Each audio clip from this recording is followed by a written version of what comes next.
एक गांव में एक आदमी रहता था। उसके जीवन में दुख ही दुख थे। वो जो भी काम करता उस बेचारे का वो काम पूरा ही नहीं होता। घर में आता तो घर में कलेशु बना रहता।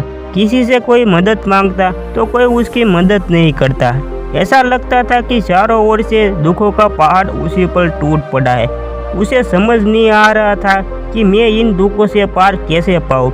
वो दिन रात बस यही सोचता रहता कि अपने दुखों से छुटकारा कैसे पाना है। इसी कारण से वो रात में सो भी नहीं पाता था। उसकी आंखों के नीचे बड़े बड़े काले घेरे बन गए थे, जो इस बात का प्रतीक थे कि वो आदमी कितना दुखी है। कभी कभी तो उसके मन में आत्महत्या करने का भी ख्याल आते थे, लेकिन अपने परिवार की चिंता करके वो एक कदम नहीं उठा पाता था। वो इतना दुखी हो गया था कि उसने निर्णय किया कि वो इन दुखों से छुटकारा पाकर ही रहेगा।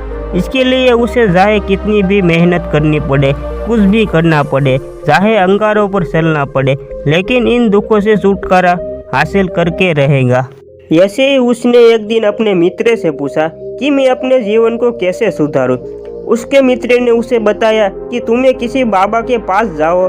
बाबाओं के पास ऐसा मंत्र होता है जिससे सारे दुख मिट जाते हैं, जीवन खुशियों से भर जाता है और धन संपदा भी हासिल हो जाती है। उस आदमी के मन में यह बात पक्की बैठ गई थी कि कोई बाबा ही मेरा ये दुख दूर कर सकता है, और इसीलिए उसे किसी भी बाबा के बारे में पता चलता तो वो उस बाबा के पास पहुंच जाता, उस बाबा को अपनी समस्या बताता, उससे उसका समाधान पूछता और कहता कि बाबा मैं कुछ भी करने के लिए तैयार हूँ, लेकिन मेरी इस समस्याओं से मुझे छुटकारा दिला दीजिए। आप जो कहेंगे मैं वो करूँगा, लेकिन मेरे जीवन को सुधार दीजिए। बाबा उसे कुछ टोने टोटके बता देते थे कुछ करने के लिए, और बदले में दान दक्षिणा ले लेते थे कि ये टोना टोटका करने के बाद तुम्हारे घर में सुख शांति बनी रहेगी। बस इस टोटके को पूरी विधि के साथ करना।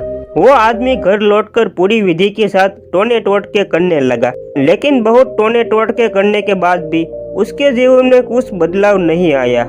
इसके विपरीत उसका जीवन और भी ज्यादा दुखी हो गया। जो भी बाबा उसे टोना टोटका देता था वो बदले में उससे दान दक्षिणा भी लेता था, जिससे उसका धन भी धीरे धीरे खत्म हो रहा था। इससे उसके जीवन में दुख और ज्यादा बढ़ गया। तब उसे लगा कि बाबाओं के पास जाने से मेरे जीवन में दुख कम होने के बजाय बढ़ते ही जा रहे हैं, तो मुझे क्या करना चाहिए, बाबाओं के पास जाऊँ या ना जाऊँ। फिर एक आदमी ने उसे बताया कि तुम अपने घर में किसी पंडित को बुलाकर हवन करवा लो। उस आदमी ने एक पंडित को बुलाकर हवन करवा दिया, लेकिन कुछ दिनों के बाद उस आदमी को महसूस हुआ कि उसके जीवन में अब भी कोई बदलाव नहीं आया। अब वो आदमी पूरी तरह से दुखी हो गया और ज्यादा परेशान हो गया। अब तो उसे लगने लगा कि मेरे जीवन में से दुख कभी खत्म ही नहीं होंगे, और यही सोच सोच कर उस आदमी का बुरा हाल हो गया था। फिर एक दिन उसे अपने मित्र से एक ऐसे बाबा के बारे में पता चला जो समाधान बताने के लिए कोई भी दान दक्षिणा नहीं लेते थे। उस आदमी को लगा कि ये बाबा दूसरे बाबाओं की तरह नहीं हो सकते, क्योंकि ये दान दक्षिणा तो लेते ही नहीं, और दान दक्षिणा नहीं लेते तो ये सच में कोई सिद्ध बाबा ही होंगे। और यही सोचकर वो आदमी उस बाबा के पास पहुंच जाता है। जब वो आदमी वहाँ पर पहुंचता है तो वो बाबा ध्यान में बैठे हुए थे। ये देखकर वो आदमी वहीं पर चुपचाप बैठकर ध्यान से बाहर आने का उनका इंतजार करने लगा। थोड़ी देर बाद बाबा ने आंखें खोली तो सामने एक दुखी और परेशान युवक को बैठे हुए देखा। वो उसकी आंखों के नीचे काले घेरे देखते ही समझ गए कि ये आदमी अपने जीवन से कितना परेशान है। उसे संबोधित करते हुए बाबा ने पूछा कि बच्चा क्या चाहते हो, बाबा के पास क्या लेने आए हो। उस आदमी ने कहा कि बाबा मैं अपने जीवन से बहुत परेशान हूँ। मैंने इन दुखों को दूर करने के लिए बहुत सारे रास्ते अपनाए, हर वो तरकीब करके देखी जो किसी बाबा ने मुझसे बताई, हर वो काम किया जो किसी भी इंसान ने मुझे करने के लिए कहा, लेकिन मेरे जीवन में दुखों में कोई कमी नहीं आई।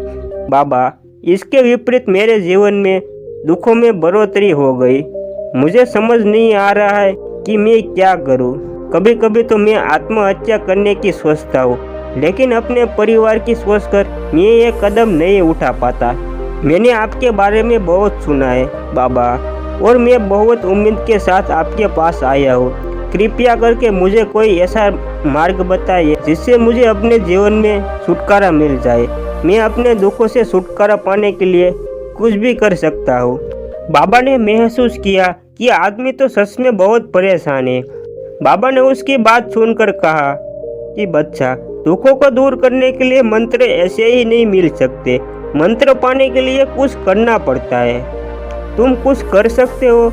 यह सुनकर पहले तो उस आदमी ने सोचा कि यह बाबा भी मुझसे दान दक्षिणा ही मांगेंगे, लेकिन और कोई रास्ता ना पाकर उस आदमी ने कहा कि बाबा, आपको जितनी भी दान दक्षिणा चाहिए मैं देने के लिए तैयार हूँ, लेकिन आपका मंत्र सच्चा होना चाहिए, वो पूरा होना चाहिए, उसका फल मुझे मिलना चाहिए।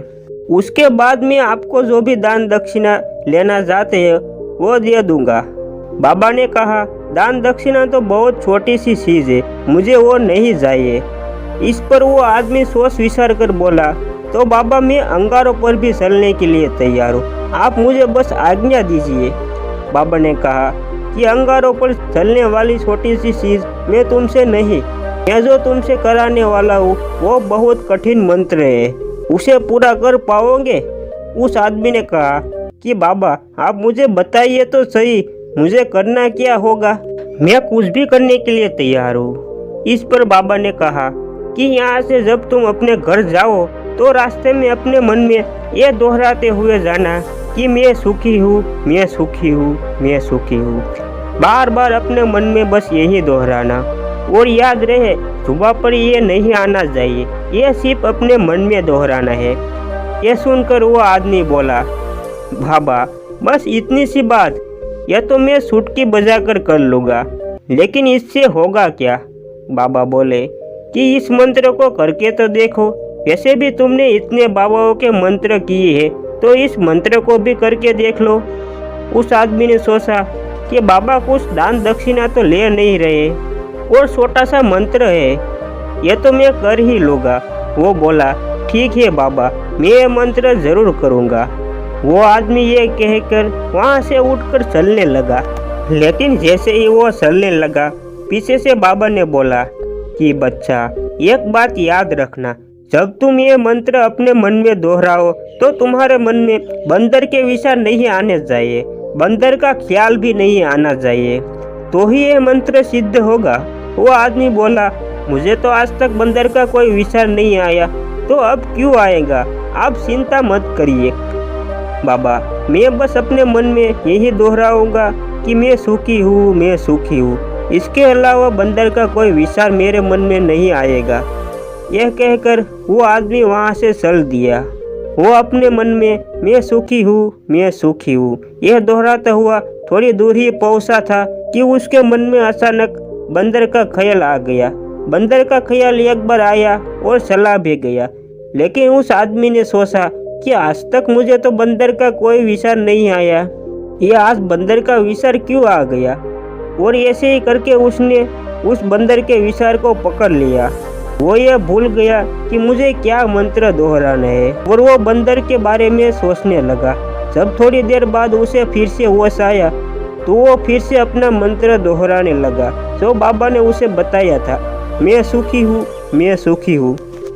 ऐसे ही करते करते वो अपने घर पे पहुँचा, और घर पे पहुँचने के बाद वो अपनी पत्नी को कहता है, हे बंदरिया, मुझे खाने में बंदर परस दो।